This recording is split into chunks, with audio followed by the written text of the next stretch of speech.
इधर लालजू प्रातः काल उठे और देखा जगह जगह मैया ने दीप जला रखे, सब दीपक बुझा दिए और गए जहां माखन का भंडार माटों में था।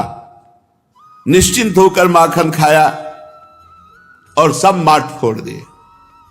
मैया को बड़ा सुख मिलता था, गुस्सा नहीं आती थी, बड़ा सुख। मेरा लाला चंचल हो रहा है, मेरा लाला बलवान हो रहा है। दीपक बुझा करके अंदर भवन में जाकर सब माट फोड़ डालते, फिर हाथ में माखन लिए हुए निकलते हैं। यशोदा मैया रूप देखती है, ओ मेरे लाला, निहाल हो जाती है। गोप सुंदरी 10-5 एकत्रित हो गई, कहने लगी बहन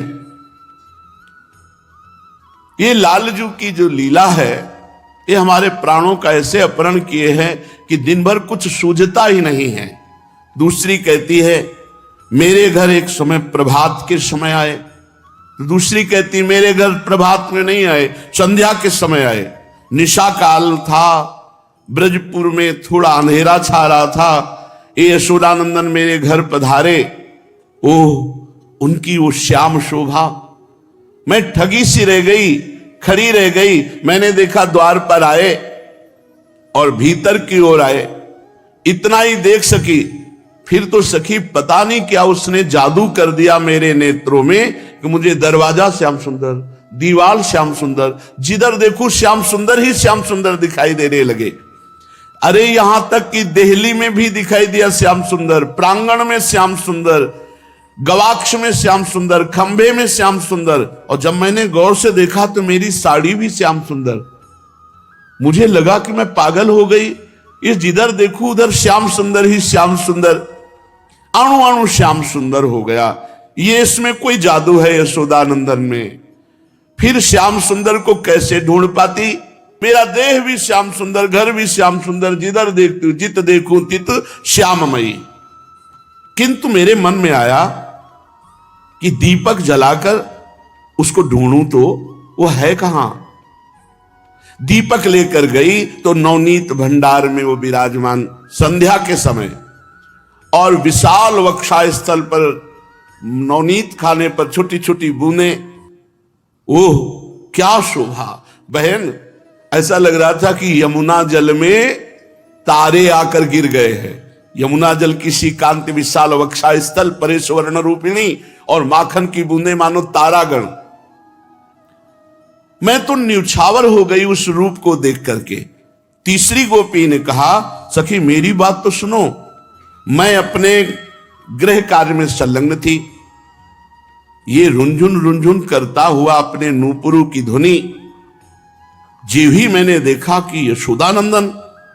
मैं सशंकित हो गई कि देखूं ये क्या करेगा। ये चारों ओर देखा, मैं छुप गई। द्वार पर पहुंचा, धीरे से कपाट खोले, भीतर चला गया। मैं शीघ्र ही उसके पीछे पीछे द्वार पर से जाए। ताक में बैठी थी, ये करेगा क्या। ये गया और माखन, इसको अपने आप घ्राणेंद्रिय से पता चलता है माखन कहाँ है, और ये पहुंच गया और वहां माखन खाया और माट फोड़े। और फिर छोटी सी हथेली पर नवनीत लिए निकला।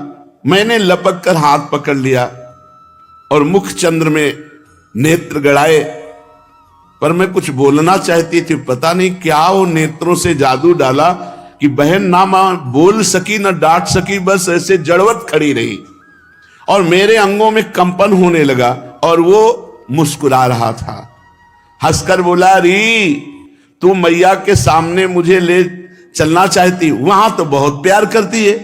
ए लाला मक्खन खाएगा, ए लाला ऐसा करेगा। और जब मैं यहां मक्खन खाया तो तू इतनी जोर से मेरी कलाई पकड़े।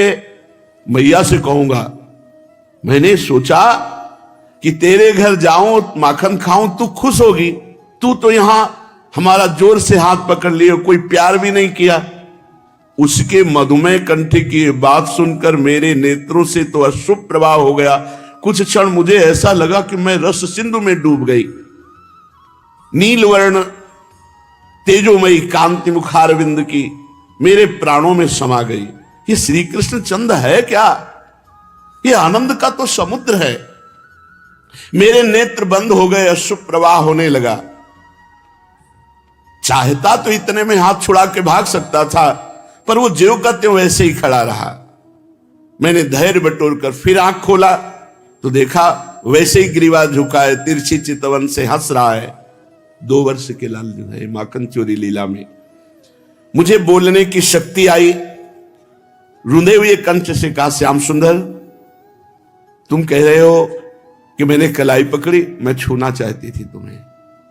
वास्तविक मैं ऐसा ही चाहती थी जैसा तुमने किया कि तुम कभी मेरे घर आओ, माखन खाओ। अच्छा बैठो, मैं तुम्हारी बलैया लेती हूं और तुम्हारी नजर उतारूं, ऐसे सुंदर रूप में कहीं मेरी नजर न लग जाए। और मैं, ये तो तुम पुराने माखन के भवन में गए थे, मैं नवीन माखन लाती हूं। और नवनीत भंडार में गई, मटकी निकाल कर बाहर लाई, मैंने देखा वो भाग चुका था। बस मेरा चित्त तब से तड़प रहा है। माई हो तकिलागी रही, जब घर ते माखन ले निकस्यो, तब मैं बाह गई। तब हंस के मेरो मुख चितयो, मीठी बात कही, रही ठगी चेटक सो लाग्यो, पर गई प्रीति सही। बैठो कान जाऊं बलिहारी, ल्याऊं और दही, सूर श्याम पे ग्वाली सयानिन, सर्वस दे निभही। चौथे ने कहा, तुमने तो बात बताई, मेरी तो बात सुनो। दोपहर का समय था सखी, शीतल बयार चल रही थी, अशोक की छाया में बैठे हुए इसी का चिंतन कर रही थी। इतने में देखा कि मेरे घर के द्वार पर श्री कृष्णचंद आए, बिल्कुल शांत, एकदम गंभीर। फिर देखती हूं कि ये अकेले चुपचाप खड़ा है गंभीर मुद्रा में, पर वो चुपचाप खड़ा नहीं था, वो तो इंतजार कर रहा था। विशाल वृषभ, ओजस्वी, देवप्रस्थ, वरुथप, मिलिंद, ये भगवान के जो सखा है, इशारा किया, एक दल आया। दूसरी तरफ से इशारा किया, दाम, सुदाम, किंकणी, स्तोक, कृष्ण, अंश आदि का दल आ गया। हमने देखा कि गंभीर मुद्रा में खड़ा नहीं था, ये तो सखाओं को बुला रहा है। तीसरी तरफ इशारा किया, सुबल, अर्जुन, गंधर्व, बसंत, उज्जवल, कोकिल आदि सखा गए। फिर तिल मात्र चंचलता नहीं, अब भी वैसे सवाकर खड़े हो गए। चौथी तरफ इशारा किया, मधुमंगल, पुष्पांक, हंस आदि, ये सब सखा गए। अब ये धीरे से इशारा करके घर की तरफ गया, मैं भी पीछे पीछे छुप करके गई। ये मंद मंद चाल से चोर वैश्य के संकेत, ऐसे धीरे धीरे आसपास देखते हुए धीरे धीरे कदम।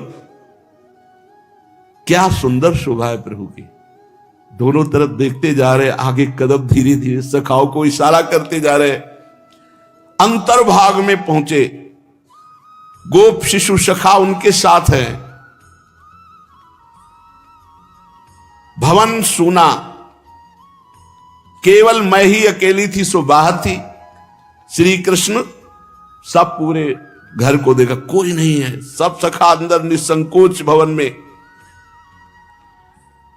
नवनीत भांड जितने रखे हुए थे, नीलमणि, उन सब से लेकर के नवनीत का भोग लगा रहे, समस्त सखाओं को पवा रहे। वो अपने हाथ से दधी नवनीत हाथों पर रखकर एक दूसरे के मुख पर लगा रहे, खेल रहे। और भयभीत नेत्रों से चोर संकित नेत्र बार बार देख लेते हैं। बीच बीच में गोप शिशु को दरवाजे तक भेजते हैं, ग्रीवा टेढ़ी, और मैं खंबे की आड़ से देख रही हूं। नेत्रों को नचा नचा कर नवनीत का भोग आरोगते, सब सखाओं को पवाते। क्या बताऊं सखी, उस ललित त्रिभंगिमा पर मैं तो बिक गई, छिपी हुई देख रही थी। श्री कृष्ण मुझे जान न सके, इसलिए इतना सुंदर रूप देख करके मैं तो मूर्छित हो गई, आनंद की बाढ़ आ गई। हृदय हमारा आनंद वेग से स्पंदित होने लगा। श्याम सुंदर का वो मुखारविंद, वो नेत्र संचालन, वो चोर संकित नेत्र, वाक शक्ति नहीं जो मैं बता सकूं। वो रूप माधुरी बहन मेरे हृदय में अब भी छाई हुई है। मैं किसी काम की नहीं रह गई, चित्र लिखी सी अपने घर में बैठी रहती हूं, वही चिंतन करती हूं। इस गोपी की बात समाप्त नहीं हुई थी कि दूसरी गोपी ने कहा, सुनो सुनो, ये नवनीत कम पाता है और हृदय ज्यादा चुराता है। सुंदर कर आसन समीप अति राजति ही आकार, जल रूह मनो बैर विद सो तज मिलत लय उपहार। ये सबके हृदय आसन पर हम ब्रजवासियों के विराजमान, इसलिए ब्रजवासियों की जो भक्ति है उस संबंध की दृढ़ भक्ति है। भगवान ब्रजवासियों को प्राणों से भी अधिक प्यार करते थे, प्यार करते हैं, प्यार करते रहेंगे। गोपी जन आपस में चर्चा कर रहे हैं और इस चर्चा में डूब रही हैं, क्योंकि भगवत चर्चा ये अमृत है। कथामृत, लीलामृत, चरणामृत, रूपामृत, इनका सब अमृत है। यस्मिन् सत्कर्ण पीयूष यशस्तीर्थ वरे सकृत, श्रोतांजलि रूपस्पृश्य धुनते कर्म वासनाम। जो भगवान की चर्चा कानों से पीता रहता है उसके समस्त संचित कर्म भस्म हो जाते हैं, क्रियमाण निष्फल हो जाते हैं, प्रारब्ध निष्प्रभावित हो जाता है। बड़ी महिमा भगवान की चर्चा की है। वेद, उपनिषद, पुराण, ऋषि मुनि इन्हीं भगवान के प्रताप से समस्त जीवों को परम पद प्रदान करते हैं। श्री कृष्ण चंद्रजू की घ्राण क्या है पूरा परिचय बताने वाली है। दरवाजे से सूंघा पता चल गया किस कमरे में कहा नवनीत रखा हुआ है और खींचकर वहां चले जाए। ब्रज सुंदरियों की बात समाप्त नहीं हुई थी। उन्होंने कहा श्री कृष्ण चंद्र की चंचलता की चेष्टाओं का आस्वादन तुम सब कर रही हो, ये हमें अवतरित ही हुआ है आनंद में डुबोने के लिए। पर ब्रजरानी को आज तक पता नहीं है। ब्रजरानी समझती है बड़ा भोला है। एक बार चलती है, हम सब लोग ब्रजरानी को बताती हैं कि कितना है चतुर है, चंचल है और कितना उपद्रव करता है। ब्रजरानी को भी तो पता चलना चाहिए कि उनका लाला कैसा है। गोप सुंदरियां परस्पर हिम्मत करती हैं ब्रजरानी के पास जाकर बताने की। तो एक सखी कहती है, सखी अपने पैरों में कुल्हाड़ क्यों मार रही है? गोपाल ही माखन खान दे, सुनिरी सखी मौन हुए रहिए, बदन दही लपटान दे। गोपाल ही माखन, हे सखी तू अपने आनंद को क्यों नष्ट करेगी? मैया आपको शिकायत करेगी, मैया लाला को बाहर नहीं निकलने देगी, ये सुख मिलेगा? अरे गोपाल आकर हमारे घर में माखन खाता है, पूरे शरीर में लगाता है, वो शोभा जो देखकर सुख मिलता है वो सब तू नष्ट कर देगी। नहीं जाना, मौन होके रहे, नहीं शिकायत करना। अरे कितना सुख मिलता है जब उसको हम गही बहिया हो लेके जय हो नैनन तपन बुझान दे।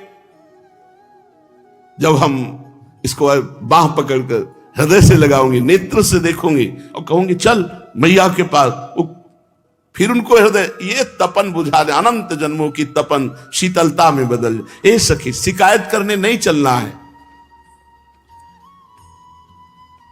कुछ गोपियों ने कहा तू मत जा, हम तो जाएंगे, मैया से बताएंगे, ये बड़ा उपद्रव करता है। और सखी उपालंब के बहाने देखेंगी तो उस समय श्याम सुंदर की रूप माधुरी में क्या परिवर्तन होता है। जब मैया डांटेगी तब कैसे लगेंगे। ब्रजेश्वरी दधिमंथन कर रही, उस दधिमंथन की ध्वनि में अपनी कठ किंकिणी पद नूपुरों की ध्वनि मिलाकर के लालजू नृत्य कर रहे, घर घर घर। तो वैसे ही नूपुर और वैसे ही किंकिणी बज रही और लालजू नृत्य कर रहे, यशोदा मैया दधिमंथन कर रही। श्री कृष्णचंद्र के मुखारविंद से सौंदर्य मंदाकिनी बेरे, यशोदा मैया बीच बीच में देख रही, लाला नृत्य कर रहा है। त्यों त्यों मोहन नाचे, ज्यों ज्यों रई घमर को होइरी, तैसी किंकिनी धुनि पग नूपुर सहज मिले सुरदोइरी। कंचन को कठुला मनि मोतिन, बिचु बखनक रहो पोइरी, देखत बने कहत नहीं आवे, उपमा को नहीं कोइरी। निरखी निरखी मुख नंद सुवन को, सुरबर आनंद होइरी। सूर भवन को तिमिर नसायो, बलि गई जननी जसोइरी। यशोदा मैया बलिहारी जाती है, लालजू नाच रहे हैं और वो दधि मंथन कर रही है। दधिमंथन समाप्त हुआ, पर इनका नृत्य तो चल ही रहा था। उसी आवेश में नाच रहे थे। ब्रजरानी यशोदा मैया अपने हाथ में ताजा नवनीत लिया और नीलमणि को देने चली, किंतु जेही मुनि तो नीलमणि दो नाच रहे थे, एक तो मणिजतित खंभे में और एक साक्षात प्रतिबिंब देख करके मैया ने ये श्याम सुंदर, ये श्याम सुंदर रुक जाती है। और इतना सुंदर प्रतिबिंब है कि निर्णय नहीं कर पाती कि असली में कौन है, ये है या ये है। मणिस्तंभ में नृत्यंत मत्यंत विलोकनीयम कृष्णम मणिस्तंभ गतम मृगाक्षी निरीक्ष साक्षात दिव कृष्ण मग्ने द्विधा वितेने नवनीत मेकम। इनमें किसको नवनीत दूं? ये तो दोनों मेरे प्राण प्यारे श्याम सुंदर है। एक सा निर्तन, एक सा सौंदर्य। निश्चय हुआ खंबा भूली हुई है, ये श्याम सुंदर है। जाकर के मक्खन से तो इधर नीलमणि हंस पड़े, ए मैया तू प्रतिबिंब को पवा रही है। मैया को होश आया, अच्छा तो मणिखंभ में तेरा प्रतिबिंब है। लाला मेरा चित्त पागल हो गया है, मैं जिधर देखती उधर तू ही तू नजर आता है। ये मैया और लाला की बात हो रही थी कि बहुत सी गोप सुंदरियां आई उपालंब उलाहना देने के लिए, लेकिन मैया और लाला का प्रेम देख करके सब स्तब्ध रह गई। मैया के हाथ में नवीन मक्खन है और लाला के मुख में वो पवार ही। गोप सुंदरियां आपस में दृष्टि, इतने बड़े सुख में हम कैसे उलाहना दें। वो सब शिथिल हो रही प्रेम विवश, क्योंकि ये सब महाभाग्यवान तपस्वी जन गोपी बने हुए। नीलमणि की दृष्टि गई कि सब हमारी शिकायत कर ले आई है। इतने में यशोदा मैया ने, अरे आओ बहन आओ, कितनी देर से तुम लोग खड़ी हो, हमें तो याद ही नहीं है नीलमणि ने बावरा कर रखा है। गोप सुंदरियां भी सब भाव समाधि में डूबी हुई थी, आई थी उलाहना देने। एक दूसरे की तरफ, मुख की तरफ, तू बोलना पहले, तू बोलना। कोई नहीं बोलती। एक ने कहा, पहला गो यशोदा मैया, हाँ बोल रही, ये बहुत उपद्रव करने लगे हैं, यहां बहुत सीधे साधे खड़े हैं। कल की तुम्हें हम अपनी बात बता रहे हैं। गौशाला में जाकर दुहने के समय के पहले ही जितने बछड़े थे सखाओं के साथ जाके सब खोल दिया। सारा का सारा दूध हमारा बछड़े पी गए। अब हम तुम्हें कैसे बतावें, एक बूंद दूध नहीं बचा। मैया ने कहा कि यहां से ले लो, यहां से ले लो, क्यों नाराज होती हो? इतनी बात नहीं है, बछड़े क्यों खोले? क्योंकि बछड़े खोले, दूध पिया तो हम सब उधर जाएंगी बछड़े बांधने, इधर ये घर में घुसकर पूरा माखन सब, उधर दूध गया इधर माखन। यशोदा रानी ये बड़ा साधु बाबा बना खड़ा है, बहुत चंचल है। मैया को और परमानंद आ रहा है, मैया को परमानंद आ रहा है, गुस्सा नहीं आ रही। मेरा लाला ऐसा भी करने लगा है। ब्रज सुंदरियां उलाहना देती। प्रातः काल उलाहने के मिश्र से नंद भवन में ढेर की ढेर गोपियां ऐसे आती है, समूह की समूह श्री कृष्णचंद्र की शिकायत करती है। ब्रजरानी के हृदय में वात्सल्य उमड़ता है, गोद में उठा लिया। क्यों लाला, तू ऐसा क्यों उपद्रव करता? भला मैया मैं ऐसा कर सकता हूं? ये सब झूठ बोल रही हैं, ये केवल हमें देखने के बहाने से आई है। मैया ये सब झूठ बोलती। देखो मैया, मैं तुम्हारी गोद में इतना छोटा बछड़े कैसे खोल सकता हूं, छीके कैसे पा सकता हूं? गोपीजन भगवान श्री कृष्णचंद्र जी की ऐसी बात सुन करके यशोदा मैया से कहती है, आई ब्रजराज भाविनी भाविनी तांत दुरंत भावोयम तव कुमारः। यदयम द्रुपत्रेवा धुना धुनान एव भुवन मवल मान संपल लीलोपी चरितम अभ्यस्त चित्वा वाक्यम विधास्यति। ब्रजरानी, ये नीलमणि देखने को छोटा है, कुमार है, लेकिन वयस्कों को भी फेल कर देता है। इतनी बुद्धि, इतना बल, इतनी चतुरता। हमें लगता है भविष्य में ब्रजवासियों को चैन नहीं लेने देगा। भला देखो, अभी एक छोटा पौधा सा है, वो अभी अंकुरित हुआ है, केवल 2 पत्ते लगे, 2 दतलियां, और पूरे ब्रज को प्रकंपित किए हुए है। और ये जब यौवन होगा तब क्या होगा? अभी वो बोल ही पूरा नहीं पाई थी कि दूसरी हंसते हुए कहने लगी, यशोदा रानी, मैं कोई कविता नहीं सुना रही हूं तुम्हें, बहुत ध्यान से सुनना। ये नीलमणि, और प्रभु ऐसे देखो देखो कैसे सिर नीचा किए हुए बैठा है, और वो हंसी रोकना चाहती पर हंसी रुक नहीं रही, ऐसे अंगुली रखी। मैं तुम्हें बताऊं ये कितना नटखट है, तुम्हें सुनकर आश्चर्य होगा। ब्रजपुर के कितने ही घरों में बहुत दिनों से गौ दोहन नहीं होता। वत्सान मुंचन क्वचित समय क्रोश संजात हासा अदुग्ध दुग्धेशु गवाम गणेशु निपाय यत्येषु विमुच्य वत्सान संभूय भूया कृते यदा वा रोषस तदा लुम्पिते स्मृतेन। ये ऐसा चतुर है कि कितनी गौशालाओं में कई दिनों से दूध नहीं दुआ गया, पूरे सखाओं के साथ जा जा करके वत्सान मुंचन क्वचित असमय में, जब गाय दूहने का समय उसके पहले ही क्रोध संजात हासा, और जब हम क्रोध करते हैं तब हंसकर ताली बजाकर भाग जाता है। ब्रजेश्वरी श्री कृष्णचंद्र जी की तरफ देखती है और मुस्कुराहट है, वाणी से पूछती है, अच्छा बता ऐसा क्यों करता है लाला, ऐसा करने में तेरा हेतु क्या है? स्तेयम स्वाद्वत्यथ दधि पया कल्पित स्तेयो गई स्तेयो पायई गुरु रहे मखिले। इससे क्या पूछती हूं? अभी ये बनावट करके ऐसी बात कह देगा कि आपको लगेगा मेरा लाला बड़ा सीधा लाला है। हाँ, चोर तो है ये, चित्त चुराते, पाप चुराते, अनेक जन्मार्जित पाप चौरम चौराग्रगण्यम पुरुषम नमामि। ब्रजरानी हंसती बोली, बहन देखो तुम सबके आशीर्वाद से हमको ये प्राप्त हुआ है, तुम कभी नाराज मत होना। जिसका जितना नुकसान होता है उससे दुगना हमारे यहां से ले जाओ।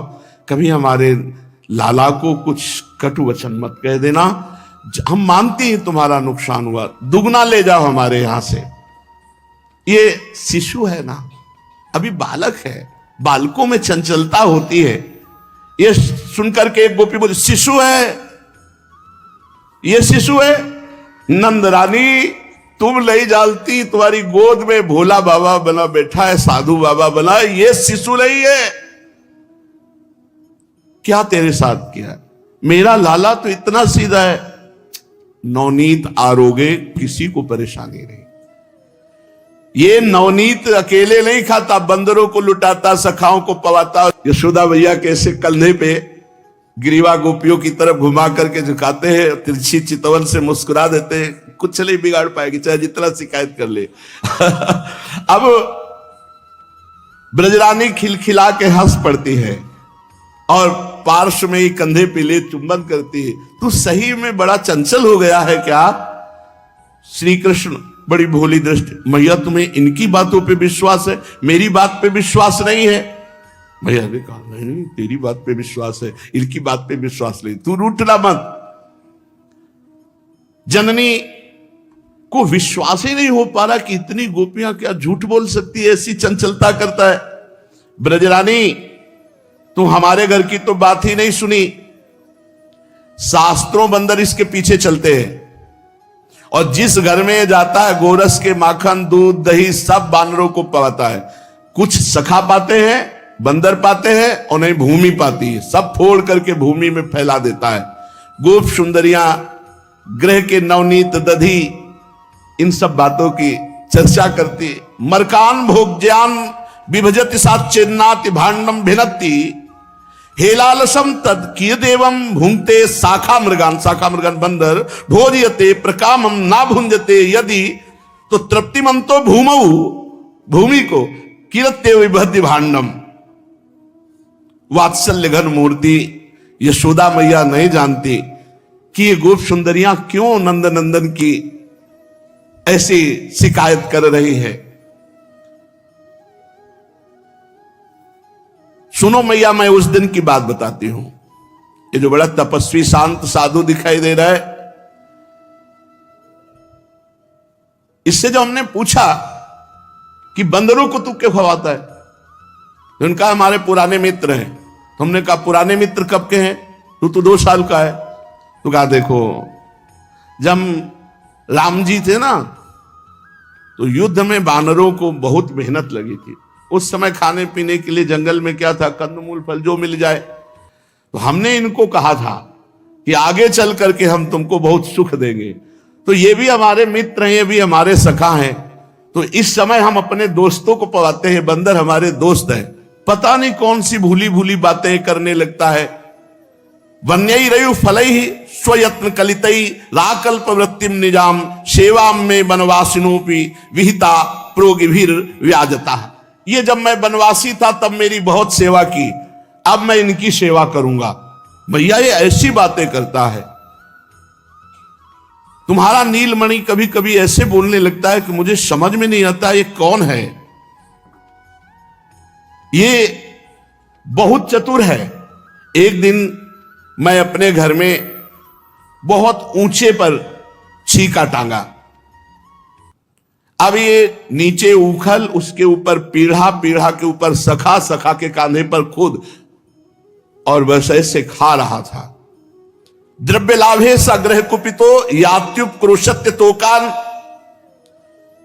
नंद गेहनी मैं छुप करके देख रही थी।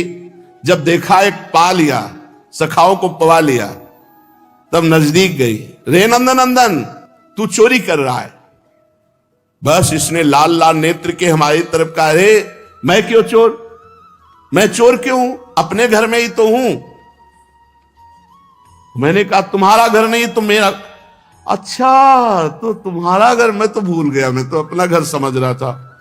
मैंने तो समझा अपना घर। अच्छा तो ठीक है, तू अपना घर समझ रहा था तो ये करने की जरूरत क्या थी? तू यहां सब पूरा, अरे तू गोपी समझ नहीं, मुझे भूख लगी थी। मैंने समझा मैया आएगी, और ऊपर से देखा चींटियां थी, तो मैंने सोचा चींटियां निकाल दो, फिर मैया मुझे पवा देगी। अच्छा इतने ऊंचे छीके पर चींटियां तुझे दिखाई दी, तभी तो उखल पे चढ़ के हाँ ये सेवा कर रहा था कि चींटियां निकाल। तो इतना इतना हाथ, चींटियां तो ऐसे निकाली जाती, तू समझी नहीं। जब चींटी में ऐसे रखता तो नीचे चली जाती, तो खबो खबो करके निकाल दिया। तो तुम्हारे यहां क्या लगा है, वहां चींटियां निकाल रही थी, यहाँ वो 1-2 मक्खी थी बार बार भिनभिना रही थी, तो हम उनको ऐसे ऐसे किया तो लग गया। बोले बहुत चोर एस इत केन चिदुक्ता क्रुद्ध एव निगदत्ति धृष्टा त्वम ही चोर इदमेव मदीयम गेहमस्त सकलम ही ममैव। यशोदा रानी ये बहुत चतुर है, ये भोला नहीं है। दूसरी सखी ने कहा, सखी तुम्हें तो चींटी का बहाना किया, बिल्कुल ऐसा ही मेरे घर किया। मैंने भी ऊंचे छीके पर टांगा था। मैंने कहा क्या कर रहे हो? तो उनका बछड़ा खोज रहे हैं। बोले यहां बछड़ा खोज रहे हो? बोले हां, तुम्हें दिखाऊं? और कमर में खोसा हुआ एक छोटा सा बछड़ा, आकृति जो बछड़े का खिलौना, और उसको ऐसे दही से बोल के देखो निकला ना तुम्हारे मार से बछड़ा। ये मथुरा से बाबा हमारे लाए थे, और मेरा बछड़ा खो गया था, और मुझे पक्का पता था तेरे यहां जरूर होगा, इसीलिए मैं ढूंढ रहा था। तो इस मटके से देखो निकला ना बछड़ा। कैसे बताऊं, उसकी ये लीला देखकर हंसी नहीं रुकती थी, गुस्सा कैसे करूं। हस्तगाहे रचयति विधिम पीठुको लूखलाद्य ही। दूसरी सुंदरी ने कहा कि ये नवनीत को पाने के लिए हर कला में प्रवीण है। जब इसका हाथ नहीं पहुंचता तो डंडे से छेद कर देता है, और सब आराम से पान करते हैं। तीसरी बोली, यशोदा रानी मेरे घर की घटना सुनो। ऊंचे छीके पर मैंने दूध भांड रख दिया, और भांड से सटा करके एक घंटा बांध दिया कि अगर मटकी को जरा भी छुएगा तो घंटा बज जाएगा, और घंटा बजेगा तो मैं उसको पकड़ लूंगी, पकड़ करके तुम्हारे पास लाऊंगी। ये बड़ा विचित्र खिलाड़ी है। उखल, उखल के ऊपर पीढ़ा, पीढ़ा के ऊपर सखा, और सबसे पहले घंटा पकड़ लिया और घंटा में माखन भर दिया। फिर इसके बाद चक माखन खाया, घंटा बजा ही नहीं, और मैं निश्चिंत रही कि घंटा बजेगा अगर चोरी होगी। और जब वो खा पी के बाहर चला गया तब मुझे लगा कि आया तो था, घंटा नहीं बजा, तो देखा पूरा माखन से भरा था घंटा। अब घंटा माखन से भर जाएगा तो क्या बोलेगा।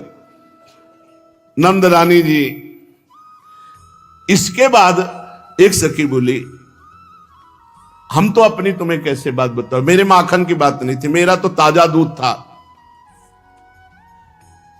हमारी जो ददिया सास थी ना, तब के जमाने के माठ थे, नए माठ तो आप दे सकती हो, इतने सीधे हुए माठ सब थोड़े।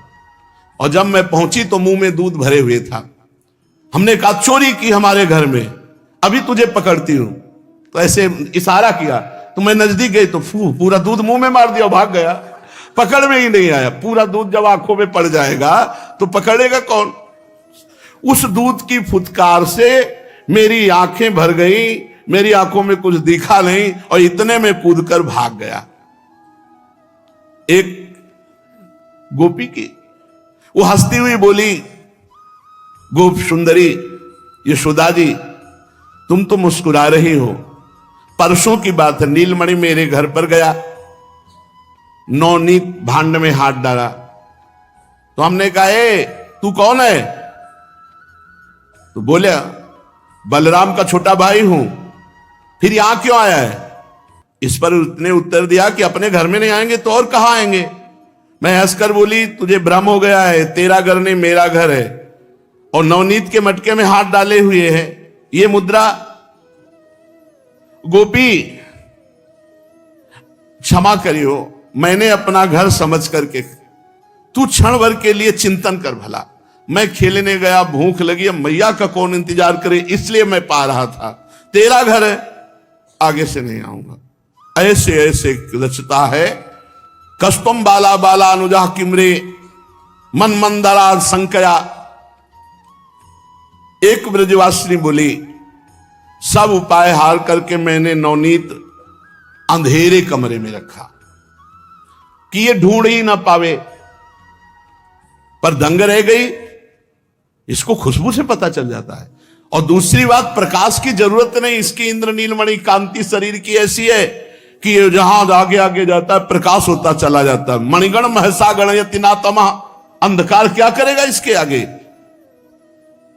एक नवतरुणी गोपी बोली, बावरी तू मणिभूषणों की बात कहती है, इसके अंगों में ऐसी ज्योति है जो हृदय के अंधकार को नष्ट कर देती, कमरे के अंधकार की तो बात जाले दो।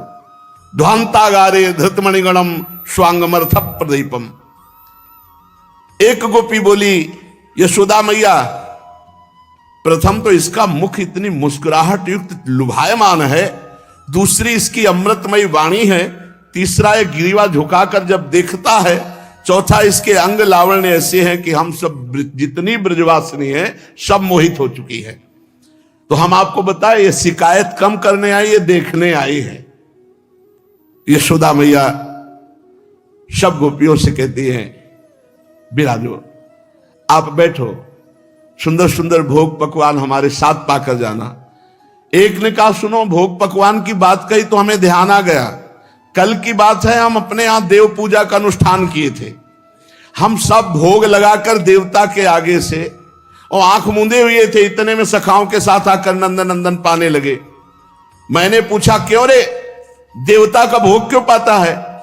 तो ये बोला, सबसे बड़ा देवता तो मैं हूं, सबसे बड़ा देवता मैं हूं, और सब मेरे छोटे देवता सखा हैं, मैं और सखा पा लिया, तेरा भोग लग गया, तेरी कामना पूर्ण हो गई।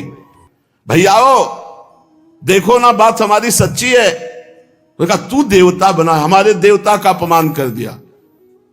अच्छा, इतने बड़े मुझ देवता का अपमान कर दिया, तो सखाओ, इसको परिणाम दिखाओ। जे भी सब सखाओं से कहा तो पूजा स्थान में धूल पत्ता लघु शंका सब छोटे छोटे सखा।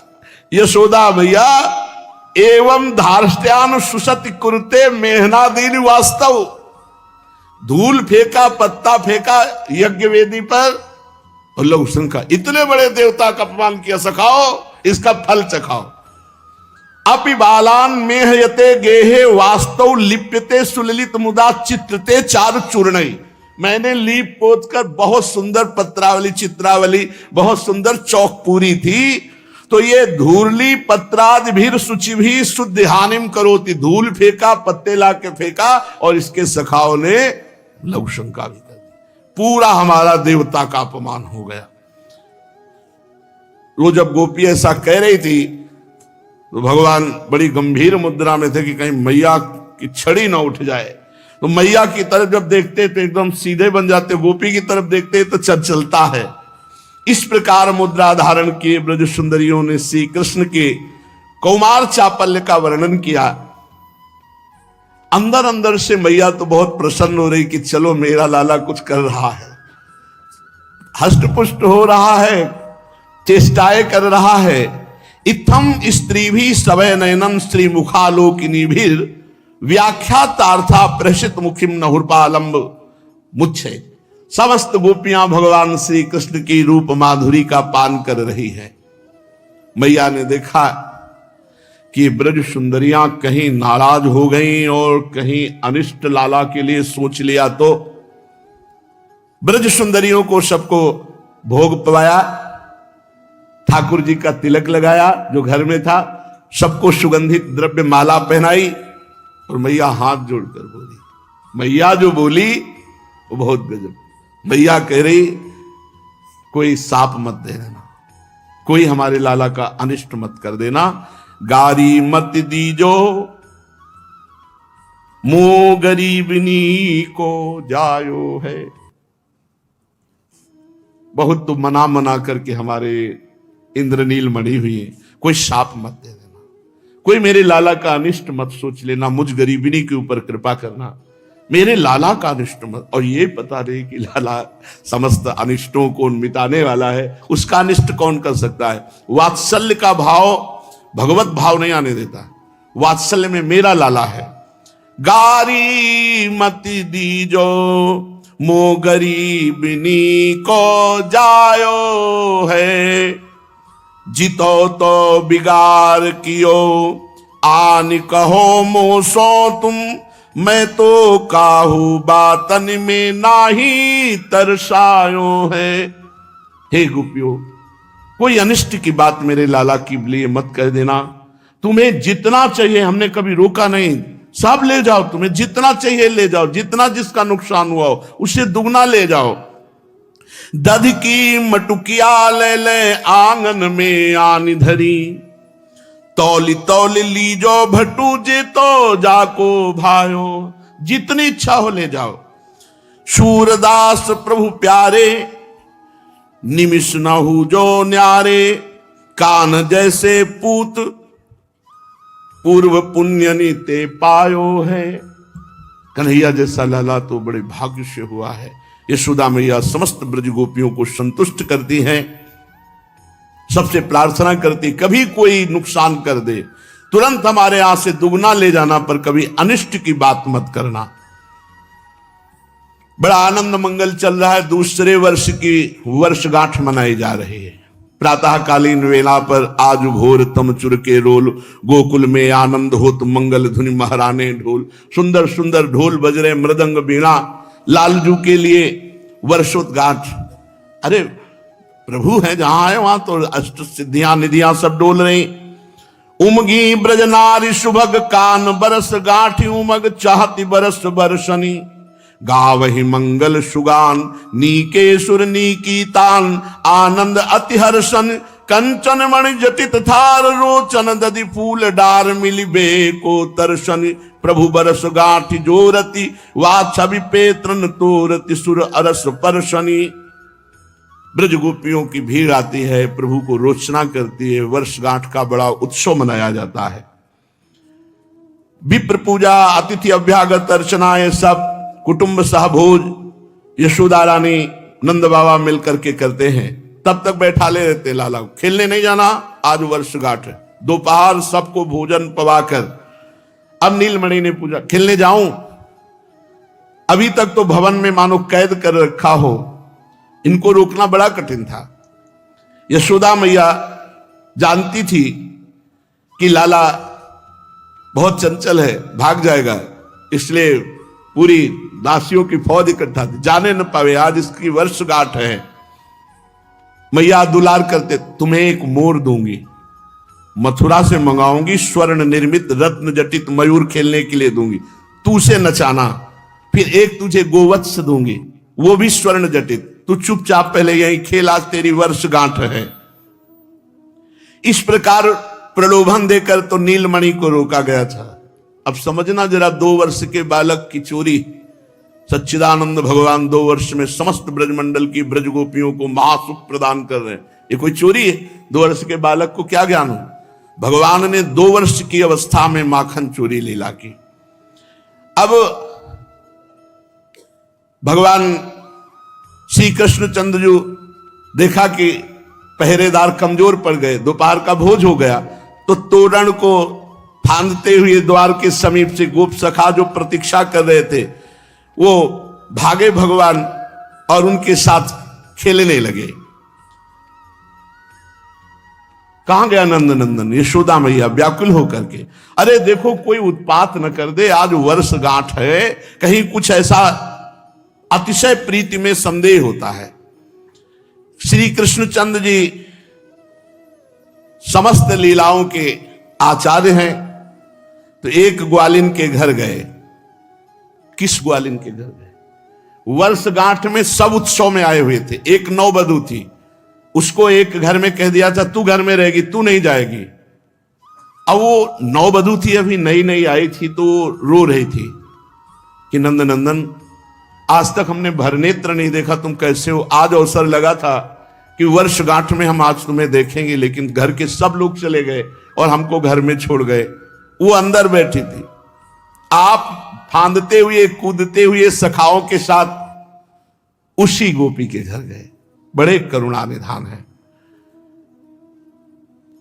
घर में प्रवेश किया और कहा, एरी कहां है? ये था माम प्रपद्यन्ते दासतै भजाम्य हम। वो श्री कृष्ण का चिंतन करके रो रही थी कि आज भरनेत्र देखने का वर्षगांठ में अवसर मिलता, परिवार वालों ने मुझे ही घर में छोड़ दिया और सब चले गए। एरी सुन तो, ये आवाज अमृत, जे ही मुड़ी से चरणों में नूपुर, छोटी सी धोती, ऊपर बगलबंदी, हारों से छाती भरी हुई है, क्योंकि वर्षगांठ का उत्सव, मोर मुकुट, फेट पे बंसी, तिरछी चितौन। जिनका चिंतन कर रहे वो स्वयं घर पधारे। देख करके वो कितने आनंद में, सोचो कितने आनंद में होगी जिसका चिंतन कर रहे हैं मिलन के लिए, वही स्वयं। देखो भगवान कैसे अपने भक्तों को सुख प्रदान करते हैं। समस्त सखा दरवाजे पे कमर में हाथ रखे, ग्रीवा टेढ़ी के, ललित त्रिभंगी उसकी तरफ निहाल कर दे, जैसे घायल पर और वार कर दे। अपने घर में अपने मनचाहे नवनीरत कांति श्री कृष्ण को वो सोच रही, मैं सपना देख रही हूं या सत्य है? गोप सुंदरी निर्णय नहीं कर पा रही कि जागृत अवस्था है या स्वप्नावस्था है। मैं कहीं सोच रही थी, वही सोच तो मेरी नहीं है। इतने में श्री कृष्णचंद्र जी बोल, क्यों री सब घर आए, तू मेरे घर नहीं आई वर्षगांठ में? अब ग्वालिनी को विश्वास हो गया कि स्वप्न नहीं, ये मैं साक्षात देख रही हूं। फिर हंसकर बोले, सुना नहीं रही? तो उसकी आंखों से अश्रु प्रवाह हो रहा है और कहा कि घर वालों ने जाने नहीं दिया, सब घर वाले वहां, मैं यहां घर की रखवाली के लिए रखी गई हूं।